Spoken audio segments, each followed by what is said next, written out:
Good evening, you're watching News MNB World. I'm your host, Tanaka Batra. And for top stories, India's 75th Independence Day was celebrated in Mongolia. Foundation mark for a satellite city in Khushig Valley, and Nomads World Cultural Festival was held. And for the news, stay tuned.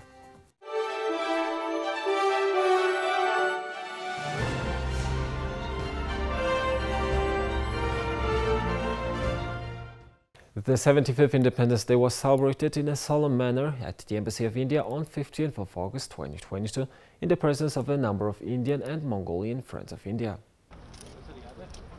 After the unfurling of the three-color national flag, Ambassador MP Singh shared his thoughts regarding a rapidly evolving, strong and vibrant New India and New Indians before reading out parts from the address of the President of India to the nation delivered on the eve of Independence Day. A brief cultural program was also organized in which Mongolian students learning Hindi and students from the Children's Palace gave a dance performance to the applause from the guests. It has become the world's largest economy with 1.4 billion people, and the dreams and aspirations of the forefathers of India, those who had thought of an inclusive, secular, democratic, socialist republic where social justice is available to all and there is an equality of opportunity to everybody irrespective of sex, religion, caste, creed or any such thing is really a thing to be proud of. And I'm so glad that we have become the nation where the new President of India, who is the first ever tribal woman to rise to the high office in India, has proven that the women of India can also achieve everything despite their humble upbringing. So this 75 years have been such a period of accomplishments and achievements which every India has achieved. Indian diaspora across the world is very substantial, almost about 28 to 30 million people. And as you see, many of them are here. They are the true ambassadors of India abroad. And we now have to look back at the accomplishments that India has achieved over the 75 years and try to build more in the next 25 years when we attain the centenary of our independence. And I thank you all for joining our Independence Day celebrations today. Mongolia has a long history of relations with India as its spiritual neighbor. Regarding Mongolia's accession to the United Nations, India's first Prime Minister, Jawaharlal Nehru, called on the leaders of other countries to strongly support Mongolia's membership. In 2015, during the official visit of Prime Minister Narendra Modi to Mongolia, the two countries intensified the development of a strategic partnership by signing an agreement for an oil refinery, ACP Center of Excellence, and a cybersecurity training center. Sambetsgano. I'm here today on the 15th of August 2022 in Ulaanbaatar, Mongolia, celebrating the 75th year of independence for India. It's a great moment. India is a great friend of Mongolia. We've had many Indians who are serving here, and the relationship between India and Mongolia is getting stronger with a lot of investments, a lot of infrastructure support. And today is a special day as India emerges as a global player in development in all kinds of areas of science, technology, innovation, digitalization, and being able to stand up as a face of democracy in the world and the values that we hold of humanity, love, care, compassion to the world. And that's what to share with Mongolia, the spirit of democracy, the spirit of freedom, and the spirit of development and growth in an inclusive and sustainable manner. So as an Indian in Mongolia serving in the United Nations, I'm very proud to celebrate the special day here in Mongolia. Well, tell you very frankly, I'm very proud about being here in Mongolia today. And a very fantastic way they are celebrating the Independence Day of India. It is 75th year of India's independence today, and it's a galore. It's a big way we are celebrating in India at the moment. But unfortunately, my wife been working here, so I have come here during this period, and lucky that I'm here for the celebration of the Independence Day. Thank you so much. and I hope it's a lovely country. I like to come back again, and people are very nice, and I'm very happy to meet the Mongolians here, and they are very so simple and so nice people, and nice by heart. The bilateral relations between the two countries have gathered a strong momentum and are now expanding into several areas of economic importance and developmental cooperation, including the oil refinery, the ACP Center of Excellence, and the Cybersecurity Training Center, all of which are in progress or expected to be commenced and contributing towards deepening, strengthening, and reinforcing the historical friendship and strategic partnership between our two nations. On Friday, a ceremony was held to mark the foundation of a satellite city in Khushig Valley. Following the 2021 opening of the new Chinggis Khan International Airport in Tuk Province, the government plans to develop a satellite city in the area. It is estimated that around 150,000 people will reside in the satellite city by 2040. Experts say Ulaanbaatar's population density could be significantly reduced by providing a new residential area. Ulaanbaatar has the highest population density of all of Mongolia's cities. 80% of the country's universities, 76% of its business entities, and 86% of its trade and services are based in Ulaanbaatar. The nation's capital was originally planned for 500,000 residents, but the city is now home to over 1 million residents. Officials believe that a satellite city could be a solution to the problem of an overcrowded Ulaanbaatar. Today is a historically significant day because Mongolians are establishing a new city on their own. Studies show that Khushig Valley is the most convenient location for building a new city. The new airport is finished and construction of the Boktra railway will commence soon. We are also planning to build a freeway around Ulaanbaatar city. The construction of the satellite city is scheduled to start this year. A total of 498 billion Mongolian tugrus has been budgeted for building infrastructure. The new city is expected to be developed as an economic zone attracting local and foreign tourists. The Nomads World Cultural Festival was held from August 12 through 14. The festival focused on introducing Mongolia's nomadic intangible cultural heritage. Intangible cultural heritage only exists because of culture bearers. The aim of the festival was to unite culture bearers across Mongolia, including experts in traditional forms of singing, dance, food, arts and crafts. The nomadic lifestyle is what makes Mongolia unique in the world. The Nomads World Cultural Festival will be held annually during the peak tourist season. This year, Mongolian filmmakers are collaborating with internationally renowned film experts and producers from Hollywood. According to the film promotion law, film projects will be tax-exempt when they include content that promotes Mongolia. Following that, we have many foreign guests and artists at this festival. Around 1,400 culture bearers of all ages participated in the festival to present their areas of specialty.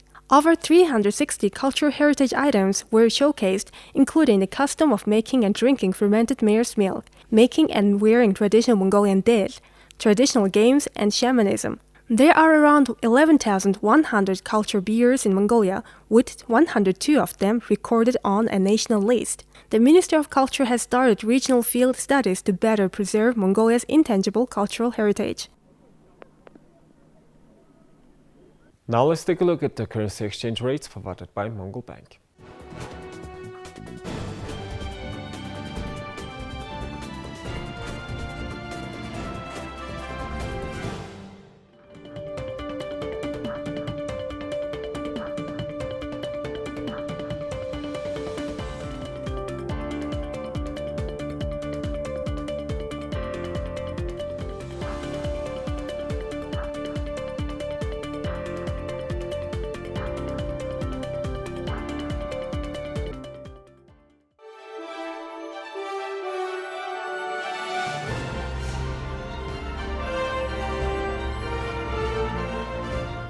Here's the international news from our partner agencies.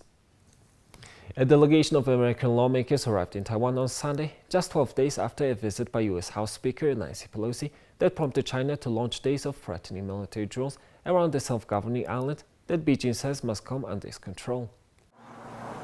The 5-member delegation led by Democratic Senator Ed Markey of Massachusetts will meet President Tsai Ing-wen and other officials, as well as members of the private sector, to discuss shared interests including reducing tensions in the Taiwan Strait and investments in semiconductors. China responded to Pelosi's August 2nd visit by sending missiles, warships and warplanes into the seas and skies around Taiwan for several days afterward.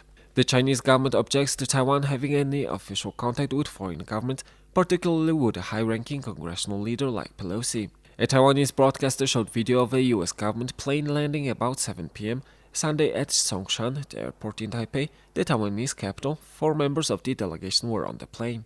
Markey met with South Korean President Yoon Suk-yeol early Sunday in South Korea before arriving in Taiwan on a separate flight at Taoyuan International Airport, which also serves Taipei. Markey, who chairs the Senate Foreign Relations East Asia, Pacific and International Cybersecurity Subcommittee, and members of the delegation will reaffirm the United States' support for Taiwan. The other members of the delegation are Republican Rep. Almia Amata Coleman Radwagen, a delegate from America Samoa, and Democratic House members John Garamendi and Alan Lowenthal from California, and Don Bayer from Virginia. Chinese warplanes have continued crossing the midpoint of the Taiwan Strait on a daily basis, even after the conclusion of the military exercises last Wednesday, with at least 10 doing so on Sunday, Taiwan's defense ministry said. The 10 fighter jets were among 22 Chinese military aircraft and 6 naval ships detected in the area around Taiwan by 5 p.m. on Sunday, the ministry said on its Twitter account.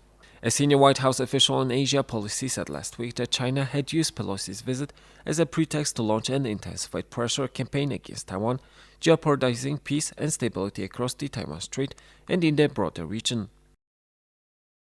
German businesses and public institutions should heat their offices no higher than 90 degrees Celsius this winter to help reduce the country's consumption of natural gas, Germany's economy minister said Saturday. Germany, the European Union's biggest economy, is quickly trying to wean itself off using natural gas from Russia in response to Moscow's attack on Ukraine. However, Germany uses more Russian gas imports than many other European Union nations. Russia has already cut off gas exports to several European Union nations, and officials fear Moscow will use the gas export as a political weapon to get sanctions against Russia reduced or even cut the exports to Europe off altogether in the winter when demand is the highest. Economy Minister Robert Habeck said while the European Union's 27 countries have pledged to cut their gas use by 15% from August, compared to the previous 5-year average, Germany needs to reduce its consumption by 20%. Habeck is also proposing banning the heating of non-commercial private pools, switching off heating in common areas of public buildings, such as forests, and switching off the lights on public billboards between 10 p.m. and 6 a.m. Of course, there are a lot of compromises in this text now. This is the way how Europe operates. The problem might occur that all the exemptions are causing too much of a bureaucracy, so that we are too slow in times of crisis. This is a danger, but the exemptions in itself, they are reasonable. They can be explained. So, to draw a line, I think it's an important, very important next step. It shows that Europe stays united, that Europe is able to find unity and giving a strong signal also in the day where the flows of gas in Nord Stream 1 are reduced to another 20%. To Putin and to Russia, you won't split us. So this is the important signal of the day. On Monday, Russian energy giant Gazprom said it would limit supplies to the European Union through the Nord Stream 1 pipeline to 20% of capacity, heightening concerns that Russian President Vladimir Putin will use gas trade to challenge the bloc's opposition to the war in Ukraine.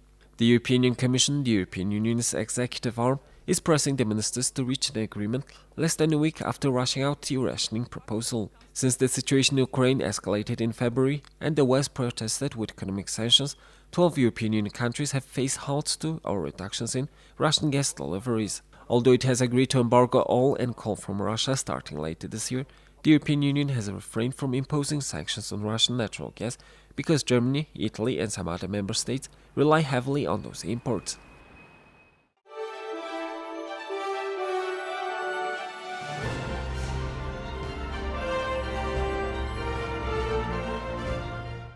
Now let's take a look at our regular feature on sports. Will Zalatoris had the most money and the best world ranking of anyone without a PGA Tour victory. He changed that on Sunday by winning the FedEx St. Jude Championship without making a birdie in a free-hole playoff.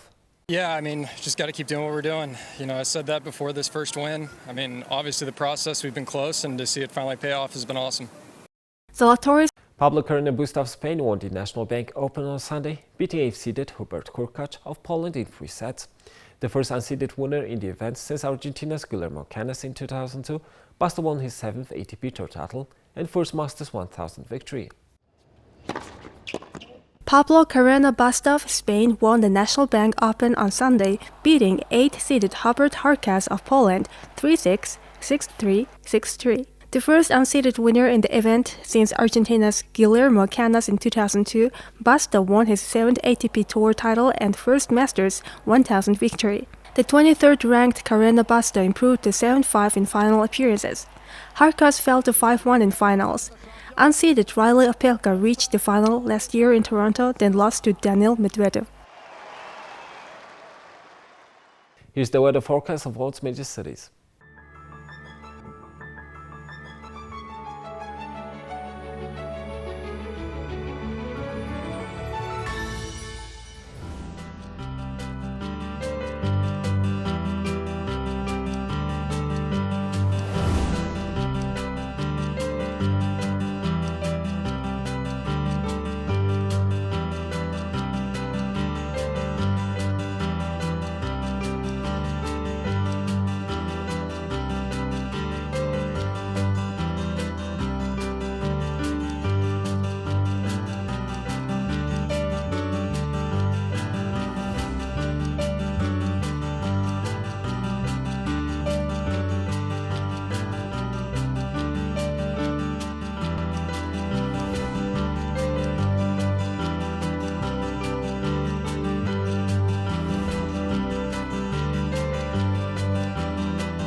Well, that's all for today, and thank you for staying with us. We'll see you tomorrow with more news and updates. Have a nice evening. Goodbye.